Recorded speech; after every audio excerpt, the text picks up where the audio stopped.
नमस्कार. आज आपण रेशनच्या तांदळापासून भन्नाट अशी रेसिपी बनवून घेणार आहोत आणि यासाठी आपल्याला रेशनचे तांदूळ 3 मोठे बाउल भरून घ्यायचे आहेत आणि सोबतच पाऊण वाटी इतकी भरून आपल्याला उडदाची डाळ यामध्ये घालून घ्यायची आहे.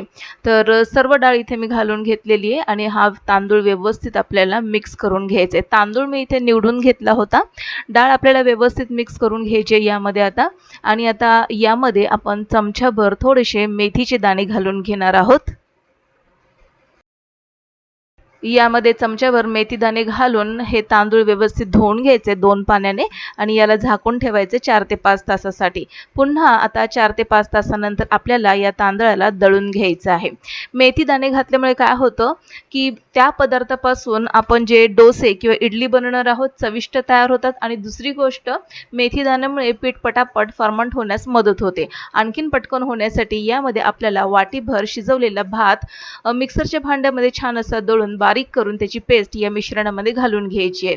एक तर तुम्ही शिजवलेला भात घालू शकता किंवा पोहे देखील घातले तरी देखील चालेल किंवा कुरमुरे घातले तरी देखील चालेल. पीठ व्यवस्थित आपल्याला मिक्स करून घ्यायचं आहे आणि याला आता आपण मिक्स करून घेतल्यानंतर झाकण ठेवून हे सर्व काम आपल्याला संध्याकाळी 7-7:30 वाजेपर्यंत करून घ्यायचं आहे म्हणजे फर्मंट होण्यास छान असा वेळ मिळतो.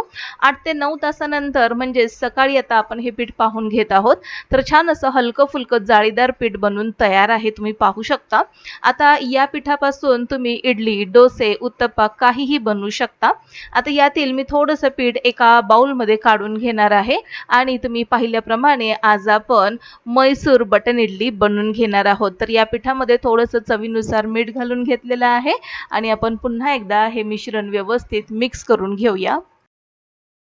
आता म्हैसूर बटन इडलीची खासियत थोडीशी वेगळी आहे. एकतर दिसायला ती खूप अट्रॅक्टिव्ह वाटते, चवीला देखील तितकीच छान असते आणि लहान मुलांना मुळात म्हणजे त्या इडलीचं खूप अट्रॅक्शन असतं. म्हैसूर चटणी वापरल्यामुळे त्या इडलीची चवच वेगळी बनून जाते. तर गॅसवर इथे मी थोडंसं पाणी घालून पाणी उकळत ठेवलं होतं झाकण ठेवून. आता त्याच टोपावरती आपल्याला एक चाळणी ठेवून घ्यायची आहे आणि स्वच्छ धुतलेला कॉटनचा एक कपडा आपल्याला धुवून भिजवून ते आपल्याला अशा चाळणीवर अशा प्रकारे ठेवून घ्यायचं आहे. या कपड्यावरील पडलेल्या सुरकुते आपल्याला काढून घ्यायचे आहेत आणि त्यामध्ये आपण चमच्याच्या सहाय्याने छोट्या-छोट्या लहान आकाराच्या अशा प्रकारे इडल्या घालून घ्यायच्या आहेत आणि 2 ते 3 मिनिटांमध्ये छान असं वाफेवर पटकन शिजून तयार होतात. जर तुम्हाला असं करायचं नसेल तर मार्केटमध्ये लहान इडलीचे इडली पात्र देखील मिळतात, ज्याला आपण बटन इडली देखील म्हणतो. तर आता ह्या इडल्या 2 ते 3 मिनिटातच शिजून तयार झालेल्या आहेत वाफेवरती. त्याला आपण काढून घेऊया. आता कपड्यापासून या इडल्या वेगळ्या करण्यासाठी त्याला पाठीमागच्या सहाय्याने कॉटनच्या कपड्याला अशा प्रकारे थंड पाणी लावून घ्यायचं आहे आणि मग पटापट या इडल्या या कपड्यापासून सेपरेट होण्यास मदत होते. तर अशाच प्रकारे मी बाकीचे इडल्या देखील बनवून घेणार आहे. आता या इडल्या बनत आहेत तोपर्यंत आपण मैसूर चटणीची तयारी करून घेऊया.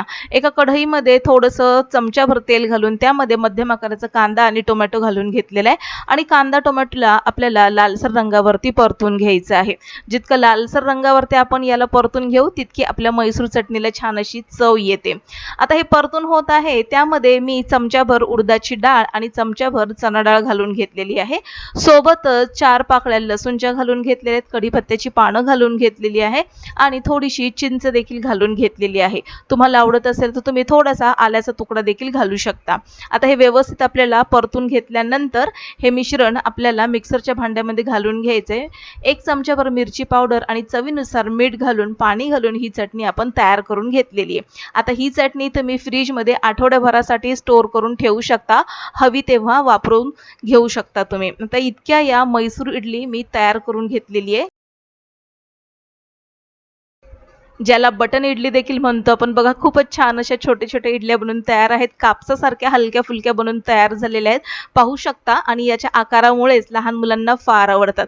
या इडल्या किंवा ही मैसूर इडली तुम्ही डब्याला किंवा नाश्त्याला देखील बनवून घेऊ शकता. तर आता त्याच कढईमध्ये मी थोडंसं तेल गरम करून घेतलेलं आहे आणि या तेलामध्ये मी थोडीशी मोहरी घालून घेतलेली आहे. मोहरी छान तडतडली की यामध्ये आपण तयार करून घेतलेली बटन इडली घालून घ्यायची आहे. त्यामध्ये तयार करून घेतलेली मैसूर चटणी 2 चमचे घालून घेतलेली आहे आणि पुन्हा एकदा थोडंसं चवीनुसार मीठ घालून आपल्याला ह्या इडल्या ज्या आहेत या चटणीमध्ये व्यवस्थित परतून घ्यायच्या आहेत. 1 ते 2 मिनिटासाठी छान असं परतून घ्यायचं. चटणीचा जो ओलावा आहे, तो ओलावा या इडल्या लगेचच शोषून घेतात. तुम्हाला हवं असेल तर तुम्ही यावरती झाकण ठेवून मिनिटभरासाठी या इडल्यांना एक वाफ देखील देऊ शकता. तर 1 ते 2 मिनिटासाठी याला परतून घेतलेलं आहे. आता ही म्हैसूर इडली तयार झालेली आहे खाण्यासाठी. आता आपण प्लेट सर्व्ह करून घेणार आहोत. या प्लेटमध्ये मी ही म्हैसूर इडली काढून घेतलेली आहे. त्यावर आपण थोडीशी कोथिंबीर घालून घेणार आहोत आणि या इडली सोबत खाण्यासाठी आपण नारळाची चटणी बनवून घेतलेली आहे.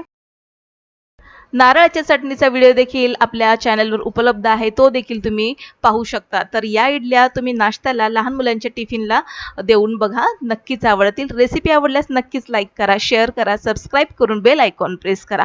पुन्हा भेटूया नवीन एका इंटरेस्टिंग रेसिपी सहित. तोपर्यंत बाय.